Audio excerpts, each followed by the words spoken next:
নমস্কাৰ মই দীপশিখাই আপোনালোক সকলোকে স্বাগতম জনাইছো মোৰ চেনেলৰ অন্য এটি ব্লগলে আৰু আজিৰ ব্লগটো হ'ব অকমান বিশেষ হয়তো মোৰ চেনেল যিয়ে চাই তেওঁলোকে জানে মই বিভিন্ন ব্লগ আগবঢ়াও আপোনালোকৰ মাজলে তাৰ ভিতৰত ট্ৰেভেল ব্লগ থাকে ডেইলি ব্লগ থাকে আৰু বহুতো মই প্ৰায় এবছৰ পূৰ্বে এখন ভ্ৰমণ কাহিনীৰ বিষয়ে আপোনালোকক জনাইছিলো খুব ধুনীয়া ভ্ৰমণ কাহিনী আছিল অনুস্মৃতিৰ কথকতা ভ্ৰমণৰ অনুপম দস্তাবেজ আৰু সেই কিতাপখন যি লিখি উলিয়াইছিলে শ্ৰীযুত নৱকুমাৰ তালুকদাৰ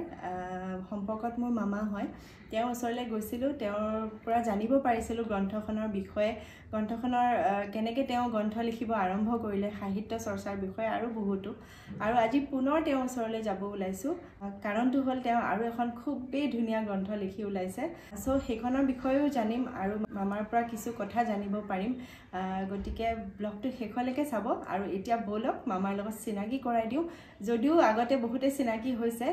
কোনোবাই যদি চোৱা নাছিলে ভিডিওটো তেনেহলে আজি পুনৰ চিনাকি হ'ব পাৰিব তেনেহলে বলক ভিডিওটো ষ্টাৰ্ট কৰো নমস্কাৰ মামা আজি পুনৰ আপোনাক স্বাগতম জনাইছো মোৰ চেনেললে আৰু আজি জানিম আপোনাৰ নতুন গ্ৰন্থখনৰ বিষয়ে প্ৰথমতে ভিডিওটো আৰম্ভণি কৰিছো আপোনাৰ নতুন গ্ৰন্থখন এবাৰ দেখুৱাব নেকি আমাক মানে গ্ৰন্থখনৰ নাম আৰু নমস্কাৰ মই যোৱাবাৰ লিখিছিলো অনুস্মৃতিৰ কথা পানবজাৰৰ ৰেখা প্ৰকাশনে উলিয়াইছিল এইবাৰো মই এখন উলিয়াইছো এইবাৰ মণিকুট প্ৰকাশনৰ পৰা এইবাৰৰ গ্ৰন্থখনৰ নাম হ'ল বিশ্বৰ দিহিঙে দিপাঙে ভ্ৰমণৰ মনোৰম কাহিনী হয় এইখনে এই বছৰ উলিওৱা মোৰ প্ৰথম শেহতীয়া গ্ৰন্থ হয় হয় মামা কথা এটা জানিব বিচাৰিম আপুনিতো ইতিমধ্যে বহুতো প্ৰবন্ধ উপন্যাস আৰু কবিতা গ্ৰন্থ হওক বা ভ্ৰমণ কাহিনীয়ে হওক লিখি উলিয়াইছে আৰু আপুনি লাষ্ট ইয়াৰ যিখন ওলাইছে সেইখনো ট্ৰেভেলগে হয় ভ্ৰমণ কাহিনী আৰু এইবাৰো ওলাইছে এখন ভ্ৰমণ কাহিনী এতিয়া আমি জানিব বিচাৰিম যে মানে দুয়োখন ভ্ৰমণ কাহিনীৰ মাজত কিবা পাৰ্থক্যতা আছে নেকি এতিয়াৰ ভ্ৰমণ কাহিনীখনৰ বৈশিষ্ট্যটো কি এই সম্পৰ্কে ক'ব লাগিলে মই আগতে কবিতা প্ৰবন্ধ বা গল্প উপন্যাস এইবিলাক লিখিছিলোঁ কিন্তু ভ্ৰমণ গ্ৰন্থ লিখাৰ যিটো উৎসাহ পালোঁ ভ্ৰমণ কৰাৰ পিছত আজি 2-3 বছৰ আগৰ পৰা তেতিয়া মই ভ্ৰমণ গ্ৰন্থ লিখিব ল'লোঁ আৰু প্ৰথম ভ্ৰমণ গ্ৰন্থখন মই লিখিলোঁ কাশ্মীৰ কেৰেলা আৰু শ্ৰীলংকাৰ ওপৰত তাৰ পিছত মই ভাবিলোঁ যে মই বিদেশৰ বহু ঠাইলৈকে গৈছোঁ ইউৰোপ গৈছোঁ এছিয়াৰ কিছুমান দেশলৈকে গৈছোঁ প্ৰায় 11-12খনমান দেশত গৈছোঁ তেতিয়াহ'লে সেই দেশবিলাকৰ ভাল কথাখিনি বা সেই দেশবিলাকৰ আমাৰ লগত কি মিল আছে অমিল আছে এইবিলাকৰ কথানো মই কিয় নিলিখোঁ সেই কথা ভাবিয়েই মই আচলতে এই শেহতীয়া গ্ৰন্থখন লিখিলোঁ বিশ্বৰ দিহিঙে দিপাঙে ভ্ৰমণৰ মনোৰম কাহিনী মণিকুট প্ৰকাশন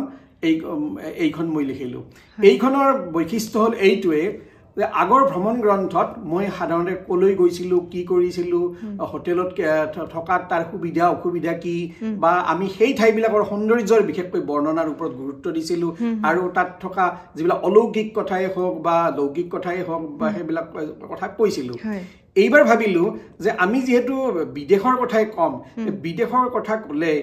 আমাৰ লগত কি বহুত মিল আছে আমাৰ লগত কিছু মিল নাই গতিকে এই কথাবিলাকৰ যদি অধ্যয়নমূলক কথা এটা মই কওঁ আৰু তাৰ বুৰঞ্জীমূলক কথা কওঁ তাৰ আৰ্থসামাজিক কথা কওঁ তাৰ যদি আমি ভূ ৰাজনৈতিক কথাবিলাক কওঁ তেতিয়াহ'লে সেই গ্ৰন্থখন আগৰ গ্ৰন্থতকৈ বেলেগ হ'ব আৰু আমাৰ মানুহৰ কাৰণে আমাৰ স্বদেশৰ মানুহে হওক বা আমাৰ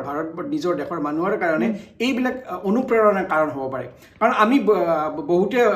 বাহিৰত যোৱা নাই বা দেখাও নাই কিন্তু ভ্ৰমণ গ্ৰন্থৰ মাজেৰে কেৱল ভাত খোৱা মাছ খোৱা হোটেলত থকা সুবিধা সেইবিলাকৰ কথা কোৱাতকৈ আমি যদি সেই দেশবিলাকৰ ভাল কথাবিলাক উপাদানবিলাক যদি আমি আমাৰ মাজত যদি বিলাই দিব পাৰোঁ তাত যদি কিছু ৰসাল কথাও মই ভ্ৰমণৰ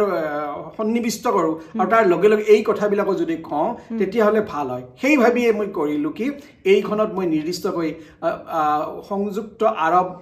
আমিৰশ্বাহী অৰ্থাৎ UAE তাৰ নিৰ্দিষ্টকৈ আবুধাবি আৰু ডুবাই সবিশেষ মই লিখিছোঁ আৰু তাৰ কৃষ্টি সংস্কৃতি তাৰ মানুহৰ আচাৰ ব্যৱহাৰ সুবিধা অসুবিধা এই সম্পৰ্কে মই লিখিছোঁ আৰু তাৰ বাহিৰে তাত থকা অলৌকিক বাগিচা তাত থকা বুৰ্জ খলিফাৰ কথাৰ পৰা আৰম্ভ কৰি এই কথাবিলাক তাত আছে আৰু আমাৰ তাত থকা ট্ৰেফিকৰ কি পাৰ্থক্য আমাৰ ইয়াত কি দেখিছোঁ ইয়াৰ কি পাৰ্থক্য এই কথাবিলাকো কিছুমান আনিছোঁ ইয়াৰ পিছত মই চীনলৈ গৈছিলোঁ আৰু টাইৱানলৈ গৈছিলোঁ চীনৰ কথা আমাৰ কয় যে চীনক বুজিবলৈ বৰ টান কিন্তু সেই বুজিবলৈ টান চীনক আমি কিদৰে বুজিম আমি টিয়ানানমেন স্কোয়াৰৰ কথা আমি কওঁ বা হয়তো আমি অইন বহু কথাই কওঁ কিন্তু চাহ উৎপাদন হৈছিল চীনতে সেই চীনৰ বিভিন্ন ঠাই যদি আমি ঠাইৰ কথা কওঁ আমি যদি সাংঘাইৰ কথা কওঁ আমি যদি জিয়ানৰ কথা কওঁ আমি যদি কেপিটেলৰ কথা কওঁ তেতিয়া বেইজিঙৰ কথা কওঁ এই গোটেই কথাবিলাকে মানে এইটো ৰখাল কৰি তুলিব আৰু মানুহৰ উৎসুকতা বঢ়াব চীন সম্পৰ্কত আৰু তাৰ লগতে টাইৱান এখন তাৰ ওচৰৰ এটা দ্বীপ সেই টাইৱানতে নিশ্চয় জানে যে নেতাজী সুভাষ চন্দ্ৰ বসু তাতেই ঢুকাইছিলে এই ফৰ্মোসা দ্বীপৰ কথা যদি মই কওঁ আৰু তাৰ সেই বৈশিষ্ট্য কি তাৰ সেমিকণ্ডাক্টৰ ইণ্ডাষ্ট্ৰিৰ পৰা আৰম্ভ কৰি তাৰ বাঁহৰ উদ্যোগৰ পৰা আৰম্ভ কৰি তাত কাঠৰ উদ্যোগৰ পৰা আৰম্ভ কৰি কি সুবিধাবিলাক আছে আৰু ইমান সৰু ৰাষ্ট্ৰ এখনে দ্বীপ ৰাষ্ট্ৰ এখনে কিমান মানে প্ৰডাক্টিভিটি দি পৃথিৱীত উজলি আছে সেই সম্পৰ্কে যদি ক'ব পাৰো তেতিয়াহ'লে সেইটো এটা ভাল মানুহক এটা অনুপ্ৰেৰণা দিব বা আমাৰ উদ্যোগিক বা আমাৰ ব্যৱসায়িক তালৈকে আকৰ্ষণ কৰিব আৰু তাৰ লগতে মই জীৱনত প্ৰথমবাৰ 1998 চনত ভিয়েটনামলৈ গৈছিলোঁ ভাৰতৰ দুজন প্ৰতিনিধিৰ ভিতৰত ময়ো এজন আছিল planning commissioner mister Ashok Kumar Mathur আৰু দ্বিতীয়জন ব্যক্তি আছিলোঁ মই আমি 15খনমান দেশৰ এছিয়া পেচিফিক কাণ্ট্ৰিৰ তাত ব্যক্তিসকলে সদস্যসকলে আমি তাত মেজাৰ্ছ ফৰ এমপ্লয়মেণ্ট জেনেৰেশ্যন প্ৰগ্ৰামত আমি সেমিনাৰত অংশগ্ৰহণ কৰিছিলোঁ সেই 1998ৰ কথাখিনিকে সাৰোগত কৰি মই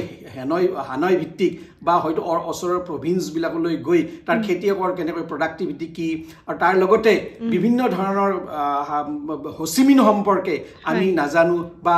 আমেৰিকাৰ লগত যুক্তৰাষ্ট্ৰৰ লগত কি যুদ্ধ হৈছিল তেওঁলোকে কেনেকৈ স্বাধীনতা লাভ কৰিছিল এই সকলো কথা সামগ্ৰী যদি মই কওঁ তেতিয়া ইয়াত বুৰঞ্জী ঐতিহাসিক কথাও থাকিব তাত সংস্কৃতিৰ কথা থাকিব এই ধৰণে এই কিতাপখন অইন কিতাপতকৈ বহুত বেলেগ আৰু ইয়াত ডক্টৰ সুনীল পৱন বৰুৱা মহোদয়ো এইখন চাই লৈ তেখেতে যিবিলাক বক্তব্য ৰাখিছে তেখেতে যিবিলাক কথা কৈছে আপোনালোকে পঢ়িলে গম পাব এইখন মানে অইন যিকোনো ভ্ৰমণ গ্ৰন্থতকৈ বেলেগ আৰু সেইটোৱে মই উদ্দেশ্যত এই গ্ৰন্থখন মই পঢ়ুৱৈসকলক আগবঢ়াই দিছোঁ হয় হয় কথাখিনি জানিব পাই বিৰাটে ভাল লাগিছে আনকি মোৰে একদম পঢ়ু লাগিছে কাৰণ এনেই ভ্ৰমণ কাহিনীবিলাকত বেছিভাগ মানে কেনেকৈ গ'লোঁ বা ক'ত থাকিলোঁ কোনখন হোটেলত থাকিলোঁ কেনেকুৱা লাগিলে বা জেগাবিলাকেই দেখুওৱা যায় কিন্তু হয়তো খুব কমেই এনেকুৱা ভ্ৰমণ কাহিনী আছে য'ত ধৰক আপুনি য'ত গৈছে ফুৰিব তাৰে সাহিত্য সংস্কৃতিৰ কথা জানিব পাৰিছোঁ আমি বা আপুনি যিটো ক'লে ডুবাই ট্ৰাফিকৰ কথা মানে মোৰ এতিয়া পঢ়ু লাগিছে কাৰণ জানিব মন যায় যিহেতু আমি যোৱা নাই তেনেকুৱা জেগাত সো মই ভাবোঁ যে পঢ়ুৱৈসকলৰো খুবেই মন গৈছে এইখিনি কথা জানি পেলাই আৰু মই পিছত কম ভিডিঅ'টো শেষলৈকে চাব এই গ্ৰন্থখন ক'ত উপলব্ধ হ'ব মই গোটেইখিনি জনাম ভিডিঅ'টো শেষলৈকে চাই থাকিব আপুনিতো এতিয়ালৈকে 8খন কিতাপ লিখি উলিয়ালে তাৰে আপোনাৰ টেষ্টবিলাক বিভিন্ন যেনেকৈ ভ্ৰমণ কাহিনী আছে গ্ৰন্থ বা কবিতা গ্ৰন্থ সো মই জানিব বিচাৰিছোঁ যে আপোনাৰ মানে উদ্দেশ্যটো কি মানে বিভিন্ন টেষ্টৰ আপুনি লিখিছে এটা টেষ্টৰে নহয় গতিকে মই জানিব বিচাৰিছোঁ মানে কিহৰ উদ্দেশ্যে আপুনি ইমানখিনি আগবাঢ়িছে কথাটো শুনি মই ভালেই পালোঁ কবিতা মই আৰম্ভ কৰিছিলোঁ বা লিখিছিলোঁ তাৰ লগতে প্ৰবন্ধ মই লিখিছিলোঁ বিষয়ভিত্তিক তাগিদা ভিত্তিক সময় ভিত্তিক লিখিছিলোঁ তাৰ লগে লগে মই অসম আন্দোলন ভিত্তিক হেঁপাহৰ বালিঘৰ বুলি এই উপন্যাসখনো লিখিছিলোঁ আৰু প্ৰবন্ধাৱলীবিলাক মই প্ৰান্তিক বা সাঁথৰি বা আমাৰ দৈনিক বাতৰিবিলাকত ওলাইছিল তাকে কম এইটো কৰি মই উলিয়ালোঁ এনেকুৱাকৈ ওলাই মোৰ 8খন গ্ৰন্থ হ'ল এতিয়া এই গোটেইখিনি কৰাৰ উদ্দেশ্য মোৰ এটাই আমি যেহেতু যদি আমি কিবা এটা কথা জানো আমি সমাজক যদি কিবা এটা দিব পাৰোঁ বাৰ্তা এটা তেতিয়াহ'লে অকল প্ৰবন্ধ বা কবিতাৰ জৰিয়তে কিয় আমি ভ্ৰমণ গ্ৰন্থৰ জৰিয়তেও আমি কিছুমান বাৰ্তা দিব পাৰোঁ যি বাৰ্তা হয়তো আমি প্ৰবন্ধ লিখি হয়তো দিব নোৱাৰিব পাৰোঁ গতিকে এনেকুৱা বিভিন্ন উদ্দেশ্যৰে আমাৰ ক্লাছিকেল লেংগুৱেজ অসমীয়াক আমি যদি অৰিহণা যোগাব পাৰোঁ সেই কামটোনো নকৰোঁ কিয় সেই উদ্দেশ্যেৰে মই আচলতে সাহিত্য চৰ্চাবিলাকখিনি কৰি আছোঁ আৰু ভাবিছোঁ আগলৈও তেনেকৈ আগবাঢ়িম এতিয়া মোৰ আধা লিখা অৱস্থাত বহুকেইটা প্ৰবন্ধ নহয় এতিয়া মই লাহে লাহে চুটি গল্প বা উপন্যাস ধৰ্মী তেনেকুৱা লিখাৰ কথা ভাবিছোঁ আৰু তেনেকৈয়ে মই আগবাঢ়িম বুলি ভাবিছোঁ উদ্দেশ্য এটাই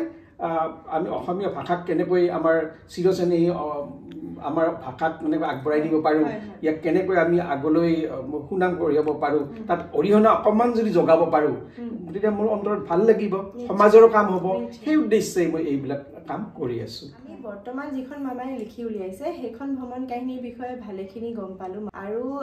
কোনোবাই যদি সাহিত্য চৰ্চাৰ বিষয়ে আৰু অধিক জানিবলৈ বিচাৰিছে মামাই কেনেকৈ সাহিত্য চৰ্চা কৰিলে আৰম্ভণিৰ পৰা গোটেই জাৰ্ণিটো আছে চ' প্লিজ মোৰ চেনেলত গ'লে আগতে এটা ভিডিঅ' আপলোড কৰা আছে প্ৰায় এবছৰ পূৰ্বে সেই ভিডিঅ'টো আপোনালোকে চাব শেষলৈকে ভালেখিনি কথা বুজি পাব আৰু জানিব মামাৰ নিজৰ মুখৰ পৰা আৰু আজি এতিয়া জানিব বিচাৰিম মামা এইখন গ্ৰন্থ বৰ্তমান ক'ত উপলব্ধ হ'ব বিশ্বৰ দিহিঙে দিপাঙে ভ্ৰমণৰ মনোৰম কাহিনী এই গ্ৰন্থখন মণিকূট প্ৰকাশনে প্ৰকাশ কৰি উলিয়াইছে এইখন গুৱাহাটীৰ পাণবজাৰৰ বৰ্ণত প্ৰকাশনত তেওঁলোকৰ পাব তেওঁলোকৰ তাত পাব আৰু তাৰ বাহিৰেও এইখন গ্ৰন্থমেলাত পোৱা যাব বৰ্তমান গ্ৰন্থমেলাত চলি আছে আৰু তাৰ বাহিৰেও ফ্লিপকাৰ্ট আমাজন এইবিলাকত পাব আৰু মণিকূটে নিজে তেওঁলোকে বিজ্ঞাপন দিছে তাত হোৱাটছএপ নাম্বাৰ এটা আছে এইখন কেনেকৈ গ্ৰাহকে ল'ব পাৰিব আৰু ইতিমধ্যে ইয়াৰ এইটো আহিছে অৰ্ডাৰবিলাক আহিছে আশা কৰিছোঁ এইখনৰ মানে ভালদৰে চলিব বা পঢ়ুৱৈ ভাল সঁহাৰি দিব আৰু ময়ো সেইটোৱে আশা কৰিছোঁ আপোনালোকে অলপ এইখন সম্পৰ্কে যদি মতামত দিয়ে ইয়াৰ যদি সবল দুৰ্বল দিশবিলাকৰ কথা কয় তেতিয়াহ'লে হয়তো ইয়াৰ পিছত আপোনালোকৰ কাৰণে আৰু বেছি ভাল গ্ৰন্থ এখন মই আগবঢ়াব পাৰিম বুলি আশা ৰাখিছোঁ আহক এইখিনি আমালৈও এইখিনি আপোনালোকৰ বদান্যতাৰ জৰিয়তে আমিও কিছু কথা আপোনালোকক জনাব শক্তিবন্ত ভগৱানে আমাক কৰক এইটো আশা ৰাখিছোঁ আপোনালোকেতো গম পালে গ্ৰন্থখন ক'ত উপলব্ধ হ'ব গতিকে জলদি নিজৰ কপিটো লৈ লওক আৰু পঢ়ি পেলাই মোৰ কমেণ্ট ছেকশ্যনত জনাব পাৰে কেনেকুৱা পালে আৰু যদি কোনোবাই মামাৰ লগত কিবা কথা পাতিব বিচাৰিছে বা মামাক কিবা ফিডবেক দিব বিচাৰিছে তেনেহ'লেও মোৰ কমেণ্টত জনাব পাৰে নিশ্চয় মই তেওঁলৈ আগবঢ়াম মামা বহুতেই ভাল লাগিল আপোনাৰ লগত এইখিনি কথা পাতিবলৈ পাই আৰু আশা কৰিছোঁ আপোনাৰ এইখন বিশ্বৰ দিহিঙে দিপাঙে ভ্ৰমণৰ মনোৰম কাহিনী সফলতা পাওক পঢ়ুৱৈসকলে পঢ়ি ভাল পাওক আৰু পঢ়ুৱৈসকলৰ দিহা পৰামৰ্শ লৈ আপুনি যেন আৰু আমাৰ মাজলৈ ধুনীয়া গ্ৰন্থ আগবঢ়াই দিব পাৰে এইখিনি আশা কৰিছোঁ ধন্যবাদ মই নিশ্চয় চেষ্টা কৰিম ভ্ৰমণ পিপাসু মানুহৰ কলমে নিগৰা ৰসাল বৃত্তান্ত গ্ৰন্থৰ আকাৰত প্ৰকাশ পালে মণিকূট প্ৰকাশনৰ নিবেদন বিশ্বৰ দিহিঙে দিপাঙে ভ্ৰমণৰ মনোৰম কাহিনী বিশ্বৰ দিহিঙে দিপাঙে ভ্ৰমণৰ মনোৰম কাহিনীত এছিয়াৰ চহৰ নগৰৰ অপূৰ্ব উপস্থাপন অসমীয়া ভ্ৰমণ সাহিত্যলৈ নৱকুমাৰ তালুকদাৰৰ অৱদান বিশ্বৰ দিহিঙে দিপাঙে ভ্ৰমণৰ মনোৰম কাহিনী গ্ৰন্থখনিত বৰ্ণিত হৈছে ডুবাই আবুধাবি চীন টাইৱানৰ ইতিহাস সংস্কৃতি বৰ্ণিত হৈছে দেশ বিদেশৰ অৰ্থনীতি সমাজনীতি লেখকৰ ৩ দশকজোৰা ভ্ৰমণ অভিজ্ঞতাৰ ফচল বিশ্বৰ দিহিঙে দিপাঙে ভ্ৰমণৰ মনোৰম কাহিনী পাণবজাৰৰ বৰ্ণ আৰু অন্যান্য বিপণীত উপলব্ধ গ্ৰন্থখনি ফ্লিপকাৰ্ট যোগেও লাভ কৰিব বিশ্বৰ দিহিঙে দিপাঙে ভ্ৰমণৰ মনোৰম কাহিনী ডাকযোগে গ্ৰন্থখনি লাভ কৰিবলৈ যোগাযোগ কৰক 86389606166 নম্বৰত